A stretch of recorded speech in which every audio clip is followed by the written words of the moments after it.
વડીલા દાતાઓ અને આપણા ફીફા ગામના સમસ્ત બાળકો તેમજ વડીલોને મારા પ્રેમથી જય સ્વામિનારાયણ. મારું નામ અકબરી જરીસા સંજયભાઈ છે. આજનો મારો વિષય છે વિનય, વિવેક અને વિનમ્રતા. વિદ્યા વિનયથી શોભે છે. જેમ મનુષ્યનું શરીર કપડાથી શોભે છે તેમ દરેક મનુષ્ય વિનયથી શોભે છે. વિનય એટલે આપણી વાણી. આપણી વાણી કેવી હોવી જોઈએ, આપણે કેવું બોલવું અને કેટલું બોલવું તેનો આપણને ખ્યાલ હોવો જોઈએ. આપણે એવી ખરાબ, તોછડી કે ન બોલવી જોઈએ જેથી સંબંધો ભાંગી જાય. આપણે આપણી વાણીમાં ખૂબ જ મીઠાશ રાખવી જોઈએ. આપણી પાસે ગમે તેવી મોટી ડિગ્રી હશે, મોટી પદવી હશે, પરંતુ જો આપણી વાણીમાં વિનય નહીં હોય તો આપણે ધૂળ બરાબર ગણાશું અને આપણો હોદ્દો શૂન્ય બરાબર થઈ જશે. તે ડિગ્રી કશું જ કામની નથી. ભગવાન સ્વામિનારાયણ સર્વોપરી છે, છતાં તે જ્યારે નાના હતા ત્યારથી જ તે તેના મા બાપની કેટલી સેવા કરતા હતા. બધા સાથે પ્રેમથી વાતો કરતા હતા.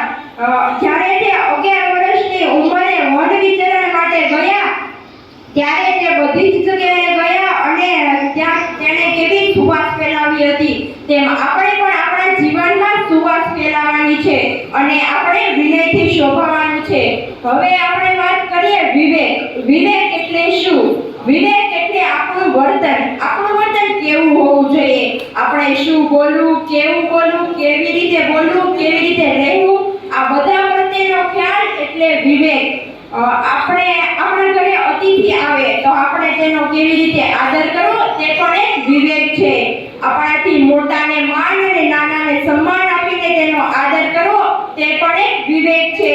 ભગવાન શ્રી રામ જ્યારે વનવાસ પૂર્ણ કરીને અયોધ્યામાં પાછા આવ્યા ત્યારે તે સૌપ્રથમ તેની માતા કૈકેયી પાસે ગયા હતા. નહીંતર કૈકેયી માતાએ તેને વનમાં મોકલ્યા હતા. તેના કારણે તેને વનમાં કેટલા દુઃખો વેઠવા પડ્યા હતા. સીતાજી અને લક્ષ્મણજીએ કેટલા દુઃખોનો સામનો કરવો પડ્યો હતો. છતાં તેણે ક્યારેય ત્રણેય માતા સાથે ભેદભાવ ન કર્યો હતો. તેને કેટલા પ્રેમથી અને સાચા હૃદયથી તેમની સેવા કરતા હતા અને તેને સન્માન આપતા હતા.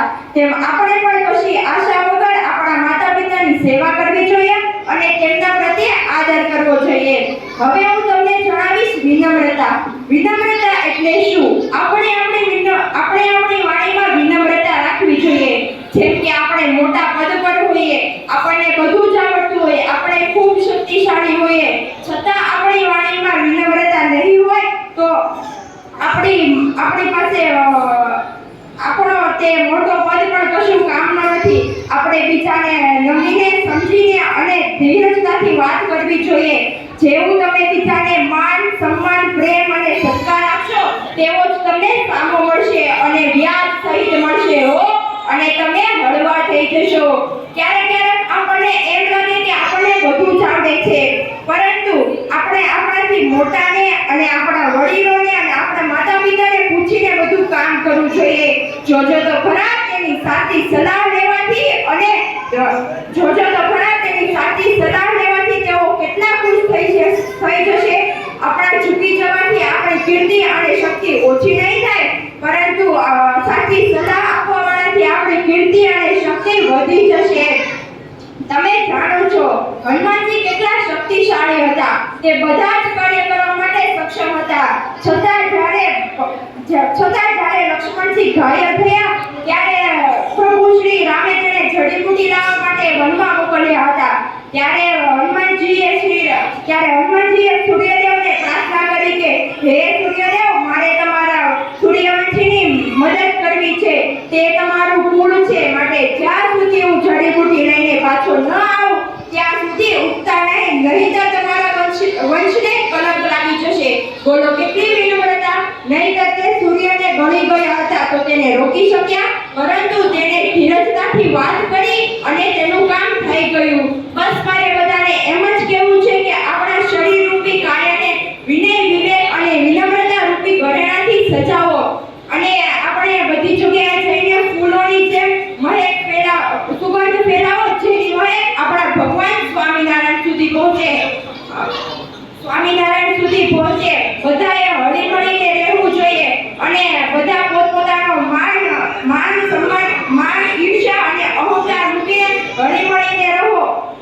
આપણે ખાલી ખોખું નથી બનવું, પરંતુ આપણે આપણા જીવનમાં સુગંધ ભરીને ચારે કોર ચહેરે પૂછે. નાની છું પણ નાના મોઢે મોટી વાત કહું છું. આપણે બધાએ આપણા મા બાપની સેવા કરવી જોઈએ. જો તે ખુશ થશે તો ભગવાન આપોઆપ ખુશ થશે. જો મારાથી કઈ ભૂલ થઈ હોય તો મને માફ કરજો. હું મારું વક્તવ્ય પૂરું કરું છું. જય સ્વામિનારાયણ.